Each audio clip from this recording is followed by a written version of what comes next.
Tout d'abord, parce qu'au Proche-Orient, particulièrement en Irak et en Syrie, ces chrétiens, héritiers d'une présence millénaire, devenus cibles privilégiées des mouvements djihadistes, sont massacrés.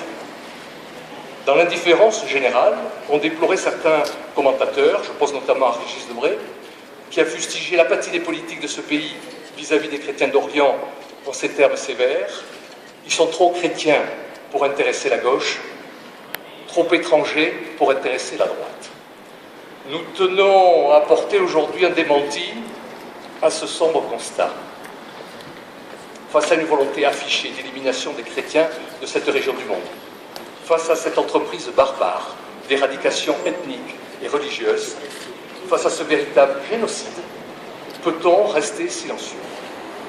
Alors qu'ils représentaient entre 15 et 20% des populations de la région il y a quelques années, ils ne sont plus aujourd'hui que 3%. En Irak, ils étaient 1,5 million, ils ne sont plus que 4 000.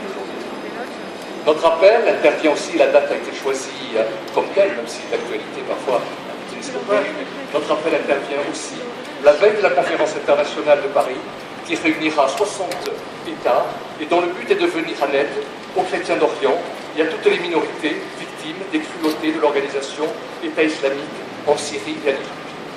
L'esprit de cette conférence a été défini par le ministre des Affaires étrangères, Laurent Fabius, à l'occasion d'un entretien qu'il a accordé au journal La Croix il y a quelques mois. Je le cite.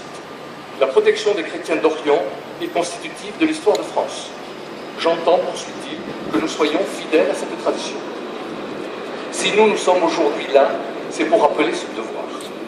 Mais si rien de ce qui est chrétien ne nous est étranger, ajoutons immédiatement que rien de ce qui est humain ne nous est non plus étranger. Comment pourrait-on ignorer toutes les minorités persécutées dans ces pays, dont les Yézidis, les Kurdes, sans oublier les musulmans hostiles à l'État islamique, qui subissent tous de plein fouet la progression des troupes djihadistes de Daesh.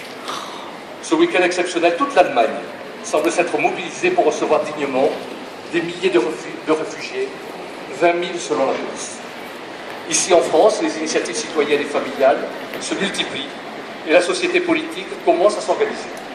Toujours ce week-end, le pape François appelle chaque paroisse d'Europe à accueillir une famille de réfugiés. Nos 593 paroisses, nos 33 cantons et 542 communes de la Gironde sont naturellement concernées. Enfin, n'ayons pas peur de rappeler l'intégralité de la phrase prononcée par Michel Rocard en 1990 devant la CIMAD, dont on ne cite souvent, hélas, que la première partie.